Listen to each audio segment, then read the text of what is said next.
အားလုံးမင်္ဂလာပါကျွန်တော်လင်းထက်ကိုပါဒီနေ့ကျွန်တော်ညီကိုလေးကိုမြဝေပြီးခြင်းတဲ့အကြောင်းအရာကတော့ကျွန်တော်ရှိလာရောက်အနံတဲ့ customer ရဲ့ဘိန်းမော်တာလေးပေါ့နော်ဒီမော်တာလေးမှာဆိုလို့ရှိရင်ဘာကြောင့်ဒီလိုလေးမီးလောင်သွားတာလဲဆိုတဲ့ဟာလေးကိုတနည်းအားဖြင့်ကျွန်တော်တစ်ချက်ပြောပြပေးမယ်ပေါ့နော်တီဗီသားအကိုကြီးကြော်သွားပေးပါပေါ့နော်အဲ့တော့ကျွန်တော်ရှိလာတာကျွန်တော်စစ်ကြီးတလောက်ဆိုလို့ရှိရင်ဒီဘိန်းကသူတို့ကျိုးတွေတွဲထားမားနေတာပေါ့နော်ကျိုးတွေတွဲထားမားပြီးတော့လောင်သွားတာပေါ့နော်ကျွန်တော်ရှိရောက်လာတာတော့ဒီလေဘာကထွက်တဲ့ဒီပတိအနေကိုကျွေးရမယ့်ကျိုးကို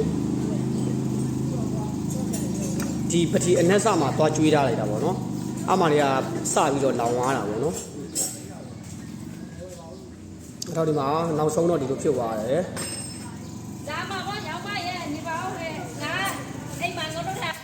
အဲ့တော့ဗျာကျွန်တော်တို့ကဒီမှာဥပမာကျွန်တော်တစ်ချက်ပြောပြမယ်ဒီလေးပါဆိုလို့ရှိရင်ဒီမှာ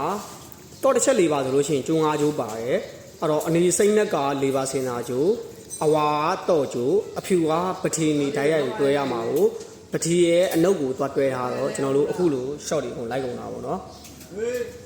ကျွန်တော်ညီကိုတစ်ချက်မှတ်ထားမှာဒီလေးပါစင်နာကျိုးတော့တစ်ချက်ဆို9ချောင်းပါတယ်တော့နှစ်ချက်ဆိုရင်6ချောင်းပါတယ်အဲ့တော့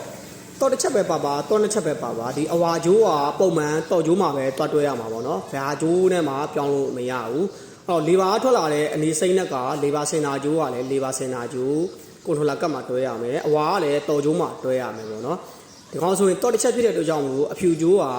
ပတိအနေဓာတ်ရိုက်ကျွေးရမှာပေါ့နော်။အကယ်၍တော့နှစ်ချက်ဆိုရင်အပြာကျိုးတစ်ကျိုးပိုးပါမယ်။အပြာကျိုးကပတိအနေကိုကျွေးရမယ်။အဝါနဲ့အဖြူနဲ့ကတော့ကျိုးဖြစ်သွားမယ်ပေါ့နော်။